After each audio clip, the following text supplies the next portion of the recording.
Aloha. I'm Joe McClelland here for Fresh Air Hawaii. Today we're talking with Jesse Souki, the Director of the State Office of Planning. Jesse, thanks for being here today. Great to be here. Thank you for having me. It's our pleasure. First of all, you come from Maui, and with your legal background, you have an extensive experience in planning and permitting. Can you tell us a little bit about that job, your experience before you got onto the current one? Sure. My background with planning and state and municipal issues started while I was in law school, and even before that, I worked in Congress for Senator Akaka, and the area that I worked on was transportation. So I became familiar with the Transportation Act, and working around a lot of attorneys, I got this funny idea that maybe I should be one myself. So I went to law school in Washington, it's the Seattle University, and one of the summer internships I had was with the State Department of Transportation. Actually, I was the Attorney General clerkship for the State Department of Transportation, and we did a lot of work that's related to planning for transportation. So that was interesting work. I dealt a lot with environmental laws such as CERCLA and Clean Water Act issues for acquiring land and for transportation projects. And then after law school, I moved back to Hawaii, my wife and I, and my first job was with the County of Maui, and that's where I advised the Maui County Planning Commission and the Molokai Planning Commission and the Maui County Planning Department. So I would say that that's where I really got broken into the planning law and planning scene in Hawaii and environmental law. The Maui Planning Commission and Molokai Planning Commission are very passionate about what goes on in the community. So it was a good experience to have the privilege of advising them on various land use issues that affected the community. And it was really interesting because on the one hand you have these laws that they need to apply, and on the other hand you have these community concerns.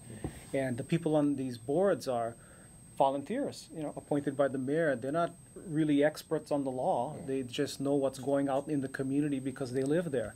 And so a lot of times there's the challenge of having them work through the regulatory framework and explaining and having them understand what the laws are intended to do, and being sure that they work through that process to get to a result that paid homage to the community that was impacted by the project and yet was able to work through a process that was legal. So protecting the rights of the developer and permittee as well as protecting the community. So that was Maui. And then I worked a bit in the private sector after Maui County, land use and planning law. And I worked on a lot of large projects across the state of Hawaii, on Oahu. I was an attorney on Oahu. And then before coming to the Department of DBED, Office of Planning as a director, I worked for a few years on the rail transit project for the city and county of Honolulu as an attorney there. And then also as a attorney who advised the planning department. And a lot of the work I did there at the city was related to land use and environmental laws and assisting project proponents with project delivery, basically, and being sure that we follow the correct processes and such. So I see. that's the whole background there. Great. And then you were appointed by the governor about a year and a half ago. You've been on the job? Yep, about a year and a half now. Okay.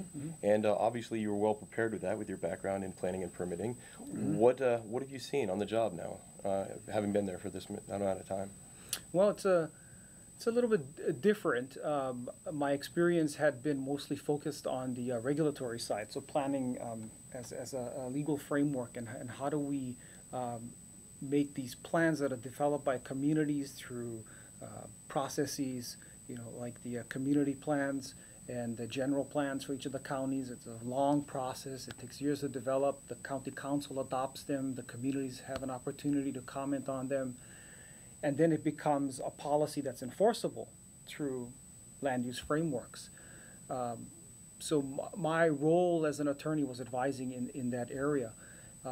At the state level, it's more of a policy perspective, so you need to take a step back, and that's where my, I think, master's degree from the University of Hawaii in futures planning really helps, because really planning is about what do we want our future to be, and there are many alternative futures that are possible, depending on what we want them to be and what we work toward as a collective community, is the future that we'll realize. And I think that, unfortunately, over time, the planning function of the state under past administrations has been whittled away a bit, and that's unfortunate. I think my office, the Office of Planning, by a slightly different name under the Ariyoshi administration and Waihee administrations was at its zenith, and then since then has slowly eroded. But I'm happy to say that Governor Abercrombie is a big supporter of planning, and he supports my office, and I'm thankful for that. So we're able to contribute more to the planning expertise in the state and have more of a comprehensive long-range view of things. So what do you see in store there for this Office of Planning renaissance, if you will? Well, getting a little bit more money and a few more planners is very helpful. We have about 1/3 of the staff that we used to have under the Waihee administration. And, this is not to play a sad song for the camera so that I get money from the legislature. But the unfortunate thing is that some people, many people, even decision makers, particularly, still believe that the Office of Planning has this cadre of planners, and that we can go out and present a new plan, and we have all this people to do it, but we're just not the office we used to be. So we need to be more strategic about what we're planning for. So what we have done strategically is focus on what the governor's priorities are in his New Day plan. So for example, one of his focus areas is food security. So we're working with the Economic Development Administration through a grant received through the EDA to work on a food security strategy. We're working with the Department of Agriculture, and the question is how do we in this particular report, the question that we're trying to address is how do we get more people in a position that makes them able to produce food in Hawaii, because we import about 85 to 95% of our food, depending on who you ask. Right. But anything above 80 is pretty drastic for a state that's so far away from the right. sources of food. So we hope that this report, which we'll be putting out soon, it's a food security strategy, putting out in a few months, will help move the state toward that goal.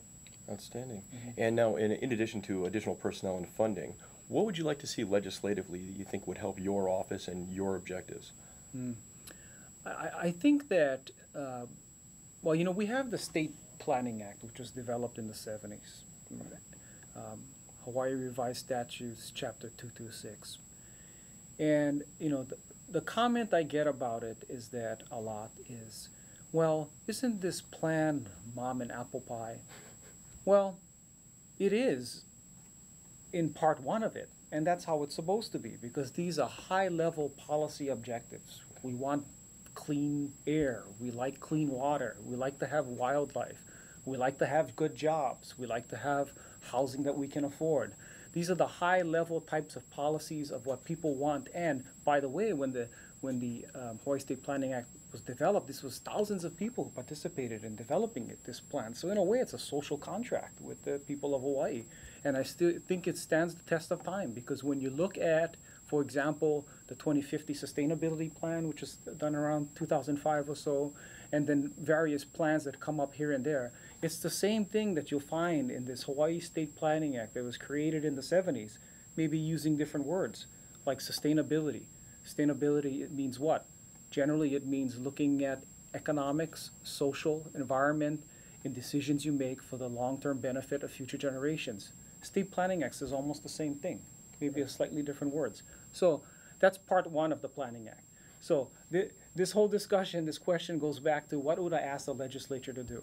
Well, I don't think they should change the act, not part one anyway. What I think they can do, if they believe that those values are still important, Ariyoshi called the Hawaii State Planning Act second only to the Constitution.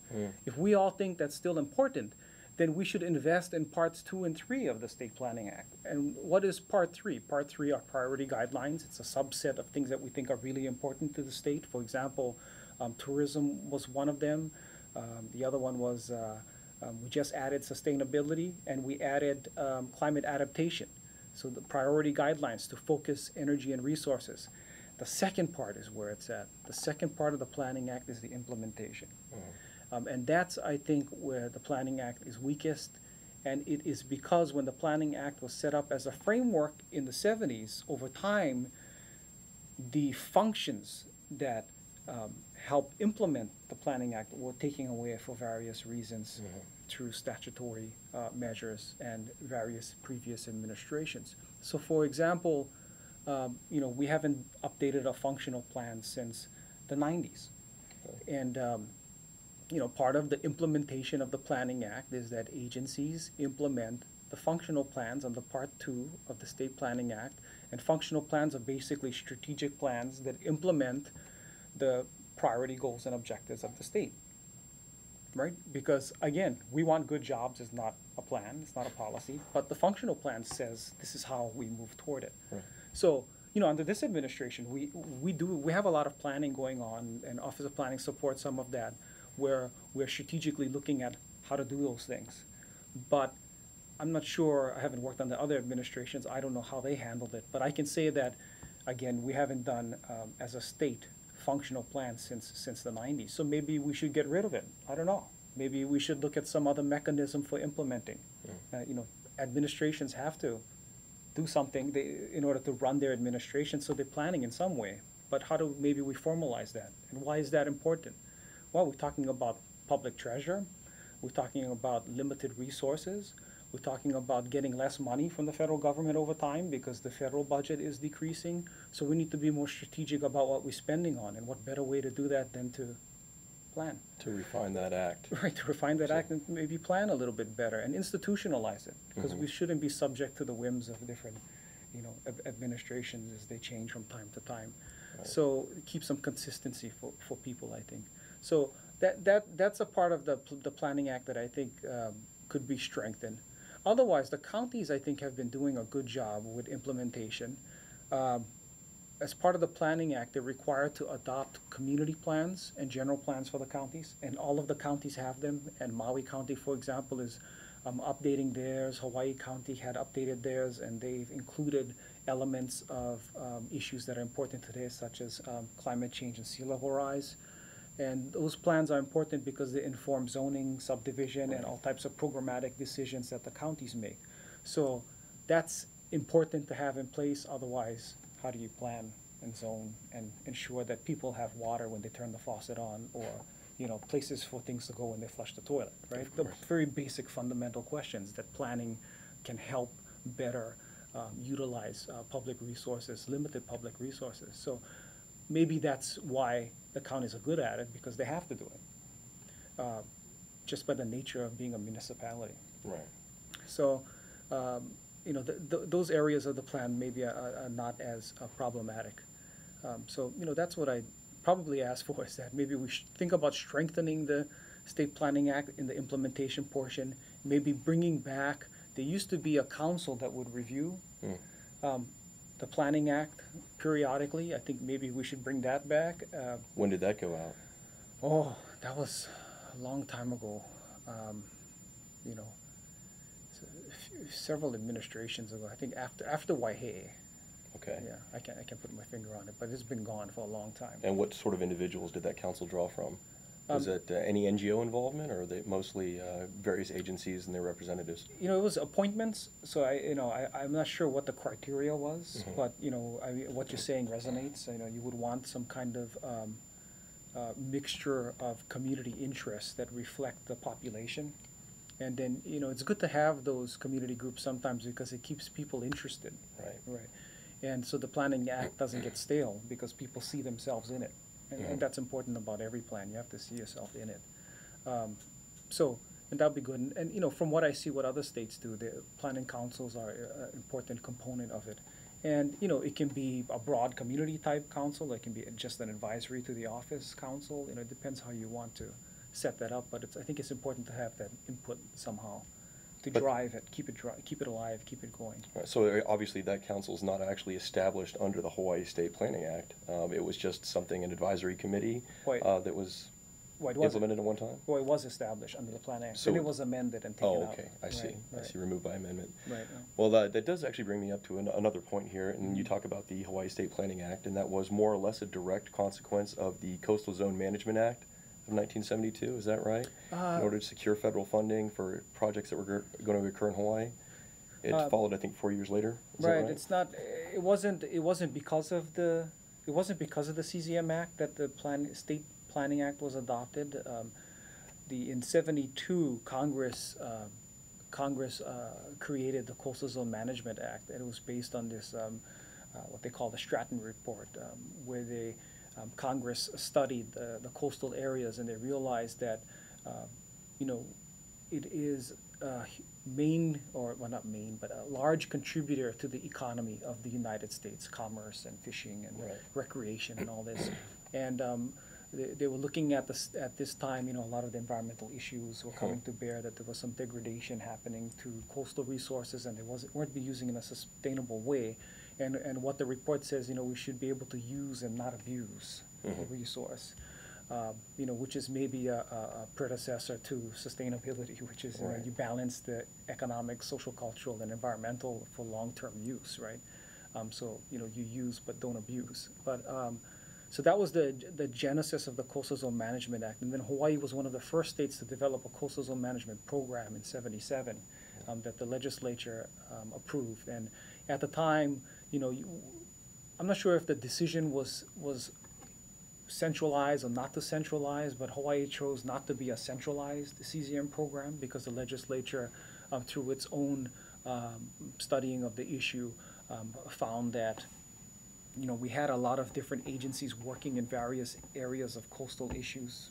As an island state, coast has always been important way back to the people who first arrived here. Right. So we already had some of that in our regulatory and planning structures. So the CZM program was developed as an umbrella program, which means that we accomplished the goals and objectives of our Coastal Zone Management Act, Chapter 205, and the 10 priority objectives that we have in there through different agencies and cooperation. And Office of Planning is the lead agency that coordinates all that.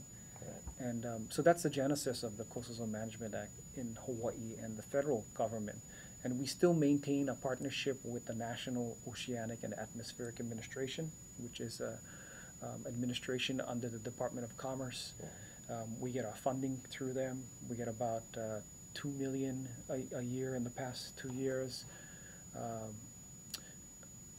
To that point, though, over time, general funds to our office has been going down. I did a line graph, and it kind of went like this. Right. But what happens is, because the Coastal Zone Management Program is a matching fund program, which means in order to spend one federal dollar, you need to spend so many state dollars, right?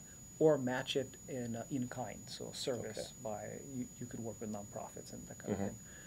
But because the general fund share has been going down, the amount of federal funding we can spend goes down. So we're able to take less, and we have to leave some back on the table, and then do less. So that's been a concern. But so we get about $2 million a year, and then with that money, we fund our special management area permitting program, which are implemented by the counties.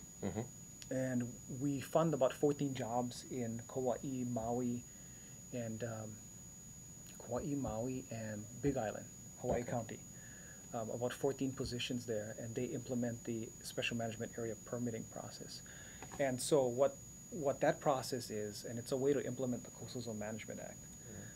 The way the permitting works is that first the entire state, all of the land, and out to 3 miles, which is the territorial waters, is the coastal zone. Right. So the program applies to all of that. So the Hawaii boundary of coastal zone everything is coastal. Right. Which stands in contrast to many other states, like Massachusetts. It's from the water line to 100 feet past your nearest inland transportation route.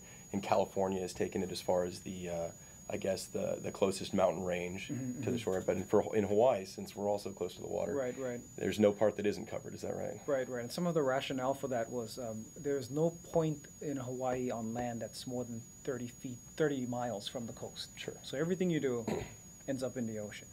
I don't think some people realize that when you pour paint thinner down the sink, you may as well walk it out to the beach and pour it in the ocean, because it just goes straight out there. I mean, there's barely any filtering that happens for that kind of chemical, and especially when you pour it down a storm drain. So, those little things on the storm drains with the little fish on Right. it that says don't pour things down there. You know, that's part of programs that we support. But going back to the special management area permitting, so the whole state is like the CZM. That's a lot. So for special management areas, which is from the let's see, the shoreline to a boundary that the counties each draw, which is usually the first major highway. Okay. That's a special management area. So any development, quote unquote, which is defined under statute, must go through the special management area permitting process. And what we're looking for there, unfortunately, it gets, you know, it gets a lot of attention, but the special management area permit is not a you can't build something permit. It's a management permit. It's a stewardship permit. So the question is not whether you can build something. The question is you're going to build something. You're going to have some impacts. How do you mitigate those impacts? That's the question that the commissioners are addressing, sitting as a decision-making body, and that's the question that the program wants them to address. So you get a special management permit approval after you go through that process. And if you're under, and I'm getting into a little bit of details, I don't want to bore you, but if it's under a certain value, then it's a fast-track permit. If it's above a certain value, it goes through a public hearing process, right? And that can slow things down. It's one thing we do a lot in that arena is education for our commissioners on the different islands, and working with their advisors, which is the planning department, who provides them with a recommendation on these permits, because there's a lot of technical details that you have to help volunteers understand, because there's volunteer commissions. Part of it is going back to my original, having advised planning commissions. You want them to be able to apply the law, which is not always what they want, right? But but the outcome of the law is to ensure sustainable, well-managed use. And I think if you follow the law, you'll end up with that result. And the 10 objectives of the CZM policy, a couple of them are like coastal hazards. So if you're building a home in the special management area, how are you building it to avoid catastrophic failure from hurricanes? Tidal events or whatever. Tidal events, right. If you're going to build next to a reserve, what are you doing to ensure that you're not harming the biota? Well, now, Kaka'ako is one of those special management areas, right? And we've got a lot of stuff going on there. Can you talk about that in specifics? Yeah, so Kaka'ako is the exception to the general rule that counties approve special management area permits. The Kaka'ako is in the HCDA, the Hawaii Community Development Authority. And these authorities are designated community development areas, which fall under the jurisdiction of the Hawaii Community Development Authority. Okay, so these jurisdictions are delineated by the legislature, and from time to time the legislature would delineate an area. Like most recently, they delineated Kalailoa as a community development area. These areas have special rules that apply to them, and the legislature, in their wisdom, decided that the counties wouldn't approve permits in there. So, Office of Planning approves permits for special management permits for them. We call it special management approvals for them. So, whatever's in the SMA within the HCDA, we'll have a review of it. We hold a public hearing for it. There's various different projects that they're working on, like the Burns School of Medicine. That's what I'm calling it. Jobsome. Jobsome, right? Jobsome Burns School. I jog by it every day. But so we looked at the permits for that, and so the things we look at is like best management practices, ensure that there isn't runoff going into the ocean. Looking at the hazard issues and those kind of things. But it's we have a good relationship with the HCDA, and they have good planners there. So it is fairly easy working with them, because they understand the issues, and when they present an application to us, we don't have to do too much extra work, because they've looked at what they needed to look at. And that's my advice to developers who are developing projects in the counties. When you take an application to someone in the planning department, government is understaffed, underpaid, overworked. I mean, if you can help them out by doing a good job on your application, that cuts down on a lot of the permitting and processing time, and also, consulting with planners as early as possible is also very helpful. Right. Now, tell me, how does this interact with or go beyond perhaps the requirements for a state EIS or EA, depending on the project? Well, it's really I'd call it a integrated process. I mean, you use the EIS to help evaluate impacts, and that analysis can be used for pursuing your permit, your SMA permit. Now, some would say, well, if I'm doing an EIS, why do I need to do an SMA? It's redundant. Well, unlike the federal environmental laws, where you end up with a record of decision, which lists all of the mitigation requirements for your project based on your evaluation, Hawaii doesn't have that.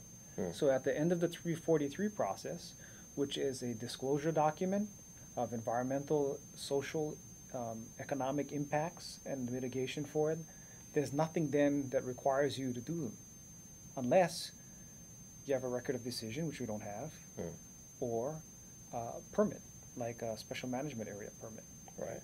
Right. So that's why the special management area permit is important in that context.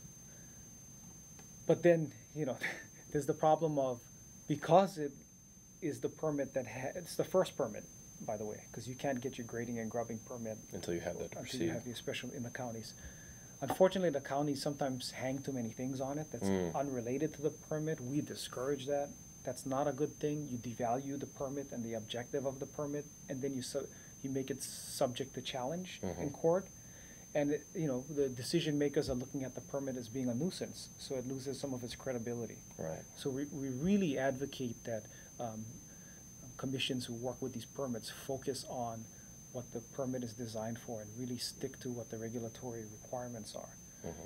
That way you can achieve your goal, which is to ensure that the beach is going to be there for your kids and your kids' kids, which is the bottom line, right? And the permit is more effective and respected that way, I think. So, yeah, the EIS is important because it informs the SMA permitting process, which is important because it wraps up the mitigation from the EIS. So it all comes back and in sort of an iterative process there. Right, right. And it's the special management area permit also is the only comprehensive coastal view of what's going on that we have. I mean, there is nothing else that has a comprehensive coastal view of what's going on in the coastal area. Right. There isn't. So some might say, well, you got the conservation permit, and through the conservation use permit, we need to consider CZM, which is true, because CZM is required. Every single permit needs to look at CZM, objectives and goals, even if an SMA permit is not required. Right. So yeah, that's true. So to that extent, there may be some redundancy, but there are things that the SMA permit looks at that the conservation use permit may not look at. For example, access. Next time you use the beach access to get to the beach, I mean, it's highly likely that you can thank the CZM permit process for that. Otherwise, you wouldn't have access. It wouldn't be considered. Where else would it be considered? So it's important in a lot of ways. Yeah. I see. So it's been, what, 36 years now since Hawaii unveiled its coastal zone management program? 77, yeah. Yeah, give or take. Yeah. Where have we come since then? Yeah, well... in a nutshell, if you can, just summarize. I mean, what's different now than it was in the late 70s, early 80s? We're actually coming up on the 40th anniversary of the federal program. Right. Well, this is it. Okay, 72, yeah, 72, right? Yeah, yeah. And, it's really hard to, NOAA's been trying to figure out, well, how do we measure success? Because it's hard to say, well, what would the world look like without it? Right. Yeah. So all I can say about the CZM program in Hawaii is that it does look at historic resources. It does look at beach access. It does look at recreational uses. It looks at the impacts on the economy, jobs creation. It's looking at best management practices to ensure that stormwater doesn't flow from a new parking lot straight into the ocean and kill our reefs. Things I've actually seen growing up on Maui you know, when there was no CZM or CZM wasn't being enforced for some reason. Um, so I think we have a better coastline because of it, and ergo a better world. But you know, you can't really nail it down. You just it's difficult to nail down. But we're trying. One thing that we're being creative with. We're working with UHERO at UH. Um, we're trying to value the value economically SMA permits and what they contribute. So we're going to see what that looks like, see if we can do that. It's difficult because there's so many externalities. You know, it's not a cost-benefit analysis. You know? Well, how do you value a clean beach? Right. You know, but I can say that you know, there's a organization that keeps track of the coastal economy in different states, and Hawaii's coastal economy, I think it was in 2009, was over $5 billion worth. Really? Yeah, and that's the coastal and ocean economy. If you're just looking at directly from the ocean, it's about $2.5 billion. Really? So, and that was 2009. Economy wasn't that great. Right. So, yeah, I mean, there's an economic incentive, and you know, these days we're all looking for that as well. So you have that. The environment's always important, so of course. I hope I don't have to defend that too much. No, well, not to this crowd. Yeah, we all like a clean beach, right? Sure, absolutely. Yeah, yeah. Well, now let me ask you something just as a lawyer and somebody who has a background in planning and permitting, obviously, and then, of course, doing that full-time on your current job. 1972, we get the Coastal Zone Management Act at the federal level. This is right in the middle of basically our period of command and control environmental legislation there. You've got the Clean Water Act in 72, I guess prior to that the Clean Air Act, NEPA in 70 and 69 respectively. It stands out. Now your office has called it, and in fact you just called it, the umbrella natural resource policy for the state. It takes a more holistic approach. I mean, do you see that as a marker for success, or is that one of the reasons why it's endured, where we're running into problems and limitations in the Clean Air Act and the Water Act, although, you know, those have required constant updates. How do you see that interplay? Well, the Coastal Zone Management Act is very unique. You know, one thing I had not talked about yet is one of the authorities we have as a state, because we have an approved Coastal Zone Management Program, is that we get to have an opinion regulatorily, enforceably, on what the federal government is doing in Hawaii. They are subject to the enforceable policies of the Coastal Zone Management Program through a federal consistency review.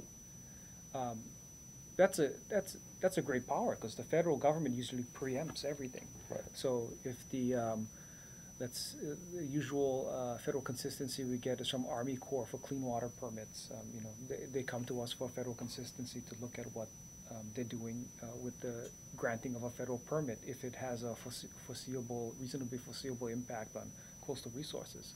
And so we get to say that this federal project does or does not comply with enforceable state policies.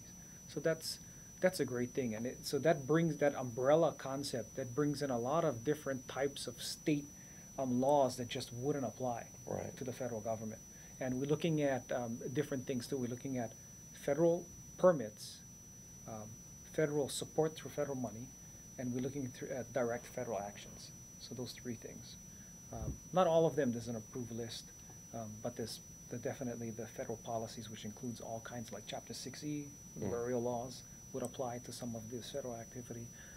So it's a great tool as far as the umbrella concept in that regard. As far as state implementation, I think you're right. I think that it has endured because it gets the interest of a lot of different players in the state. So therefore, a lot of support from different players in the state. You know, the counties are involved. They have something in it. We work with a lot of nonprofits in different types of programs. For example, there's this coastal estuarine lands conservation program. KELP. A lot of acronyms. That's not a tidy one. Yeah. Unfortunately, we don't get money for it anymore, but when we did a few years ago, what it does is it allows us to, in partnership with a nonprofit or NGO, for example, purchase coastal lands to preserve it. And so, you know, we get to work with nonprofits to have that happen, and it's a great working relationship with the community and state agencies and county agencies. So I think the umbrella concept keeps the program alive and have a lot of supporters. And even looking in this tough budget situation, you know, we'll still get funding. You know, there's some talk about maybe 5% cuts or something like that. You know, there's the sequestration issue. Even under that, we appear to be okay. The CZM program.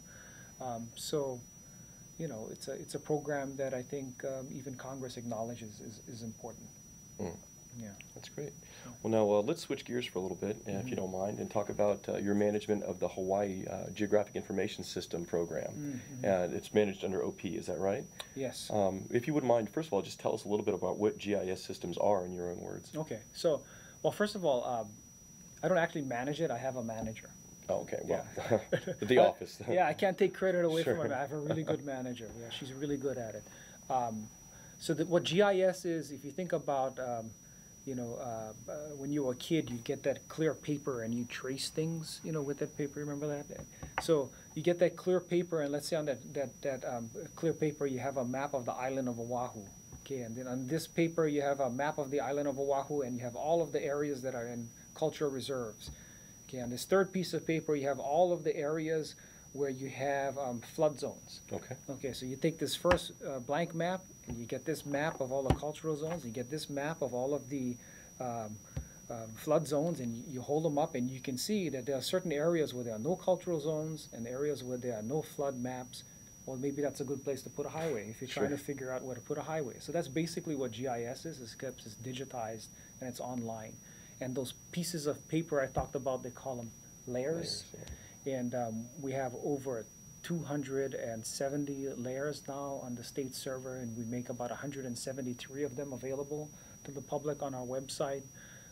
We have tools. Well, we serve state agencies, so that's our customer. Right. But you know, we like to have the co-benefit of the public enjoying the benefit of some of that. So most of the projects we do for state agencies, we post it online so the public can see it too. So for example, we were asked by a state agency, you know, we need to know where all the EEZ, exclusive economic zones are. Making that right? EEZ? No, not exclusive economics. The economic zones, economic zones on land. On land. Yeah, you cut this part out. Okay. What do you call them? Exclusive economic. But they're terrestrial counterparts. Yeah. Anyway. Well, let me use another example. Preschools. Okay. So we had a question about preschools. And that question was, the legislature passed a law that increased the age at which children would be allowed to enter public kindergarten.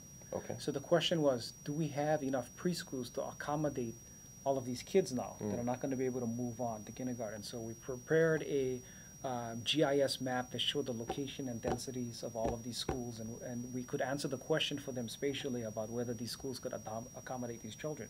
So that was an important question we helped answer with GIS. So proximity becomes an issue there, and obviously you're taking a lot of input from the Department of Education. Who funds a project like that? Well, for a project like that, we work with, in that particular case, there was consultants involved, so we Okay. work with consultants, but we did a lot of the work. We showed them, you know, here's the files we have, and here's the programs we use, and, you know, so we worked with them cooperatively to develop it, you know, and that was one aspect of the whole project. So another one that we worked on recently, which is exciting, we haven't unveiled it yet, we're working with the energy folks at DBED, and they're coming up with a renewable energy application. And it's taking various layers. There's got to be, you know, over 20 different layers in there, and it looks at things like the parcel data for land, zoning, you know, look at the actual resource. So for example, this area is a good geothermal resource, and you can tell because there's hot water here. Okay. This area is a good wind source because it has a wind speed. They did a wind speed study way back when.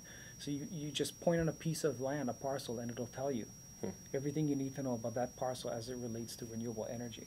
So that cuts down a lot of time for potential renewable energy developers and gets people thinking about, you know, where can we provide this renewable energy. So that helps move forward the governor's renewable energy policy, and you know, GIS played a major role in that. So absolutely. Now, I know a lot of that, like you mentioned, the wind inventory, which I've actually had the privilege to take a look at. Yeah. And now this sounds like it was an ad hoc job, obviously, that came down from DBED. Do you find that most of the projects that you generate are, project driven? Are most of these layers or these maps, or are they ongoing things? I know that Department of Land and Natural Resources, for example, has, they maintain an inventory of archaeological sites, culturally significant sites, even streams with cultural significance. Right. They have to maintain those every so often, and that ends up under the purview of your office, Right. or is it more So top down? So the way it works, and with our new chief information officer, we're trying to make it better. The way we'd like to have it done is that, in concept, is that you have an enterprise system, which it means a system that everybody uses but has control over their own information. So, for example, if I kept a bunch of shape files on my server and you kept a bunch of shape files in yours across town, we'll still be able to look at it in one data, like as if it was in one database, because we'd have a record-keeping system for knowing how to keep the files together and named similarly and consistently. And we'd like to have that in an application where it's easy for any user, decision maker, to just pull files in and make a map and answer a question. Right now, you need to have pretty much a degree to put these things together. It's not easy. We'd like to get to a point where decision makers can make informed decisions on the spot. So bringing all that information across the state, our current manager, Joan De Los Santos, was very successful over time working on coordinating with various state agencies and other private users to bring information together on our centralized servers. We'd like to improve upon that. And the spatial data that we get can come from anywhere. We actually produce some of the information, like you say, ad hoc when asked. So it can come from different places. And, GIS as a tool is an information hog. The more you get, the more information you have, the better decisions you can make, and the more kinds of decisions. So, you want it to be an evaluation tool as well. So it's not just looking at maps. Right. You're evaluating things, right? Right. Yeah. Now, I know that this is not the sort of thing for which you probably have any sort of metrics, but what sort of efficiency gains do you think that the Office of Planning and DBED have received from having this stuff available? And of course, every time you produce a new map or new layer or new data set, it's added to that library of what you already have on hand. And we're getting to the point right now where probably a lot of decisions can be made without having to do an ad hoc data collection, project. But let's say over the past 30 years, has this really produced any meaningful efficiencies in the time frame it takes to get a project realized? Sure. Having the geospatial information helps you tabletop right away see what the situation is on the ground by pulling in different data layers together. We're moving from where we'd have like a tech person in a back room, with a can of Pepsi, just putting these things together and typing out language. Now we want the GIS person to be able to talk with the decision maker and say, what is the question you have? Okay, these are the layers we have, and I know that we have these layers here, and this agency is a resource. So let's put it together, and here's how we can help you solve your question. And it's iterative once you set up a model, so you can make the same decision many times in different places. For example, the counties are working on implementing the Important Agricultural Lands law. So the way that law works is that individual landowners had an opportunity to designate important ag lands and take it to the Land Use Commission and get it designated by a certain date. And now it's the county's turn to go out and map what these resources are and take it to the Land Use Commission for them to approve. And it becomes important agricultural land. Using the GIS tools, you can look at the criteria under the law. Does it have water? How close is it to market? How close is it to transportation options? What kind of soil is there? We have the soil rating layers. And you can put all of these together and really quickly, at least see ballpark where these lands might be, and then take another harder look at it. So I think that's one way GIS can help us right now, today, as we move forward with working on this. Sure. I mean, is there any particular example you might have of something that was hard to do before you had that one layer, that one data set, and then after which it just became really easy? Well, I can tell you how we want to use GIS moving forward. Please. President Obama signed his National Ocean Policy shortly after he became president, and his National Ocean Policy had 9 objectives dealing with our oceans. And one of the things he was looking at is coastal and marine spatial planning, because in coastal areas in the Great Lakes, it's like the Old West out there. If you get out there first, you have your use, and there's permits and things to account for mitigation, but you're not taking a comprehensive look at what's happening in the ocean. And as we grow in need and uses, for example, renewable energy, food, fishing, recreation uses, we're having more and more conflicts arising in the coastal areas and in our oceans. So using spatial planning can help us avoid that conflict. For example, if I'm an energy developer and I want to use OTEC out there, ocean thermal energy, and I know in this area there's a whale sanctuary, and in this area there's a Native Hawaiian group who says that this is a cultural resource, and in this area nothing's going on, and there's a good resource. Before, I would not know about these other issues at all, because there wouldn't be any spatial representation of that data.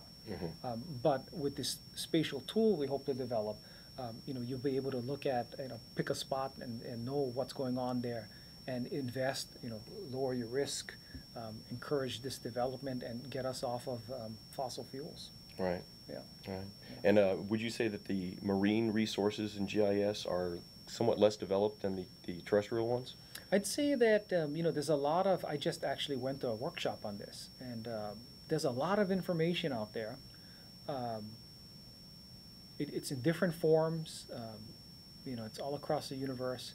I think that what we need to do is figure out what questions we're trying to ask or answer, and then figure out how to get that information in a tool that's useful to the end user or the decision maker. Right. Otherwise, it's just 1,000 layers, and what are you looking at? Sure. It's like before Google trying to find an answer on the web. Right.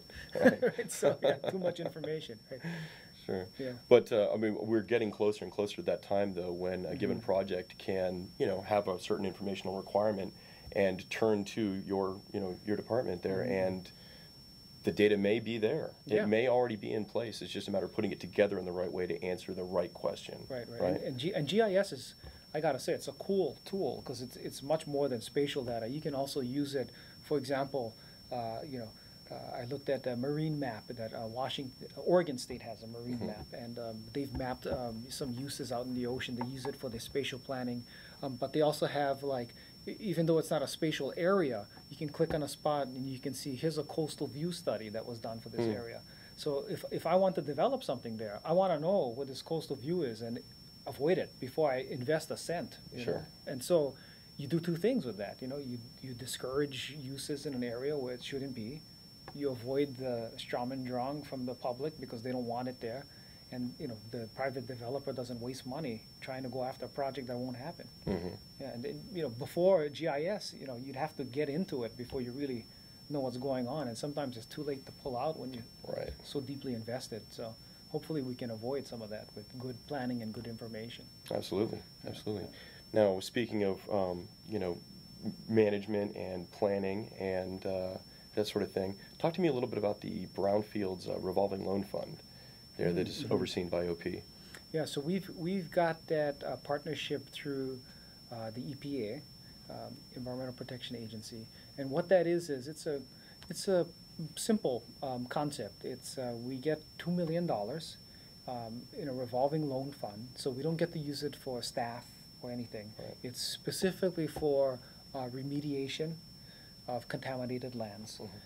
So for example, and it's zero or low interest, very low interest, and it's seed money to get brownfields lands that are not being used, that are contaminated, remediated or rehabilitated so that they can be used for other types of projects. So DHHL, for example, took the loan most recently, and they used it to remediate it was a fertilizer mixing plant out in the Eva area. And so now to be able to use that property for other uses, it now has value to DHHL. So that's great.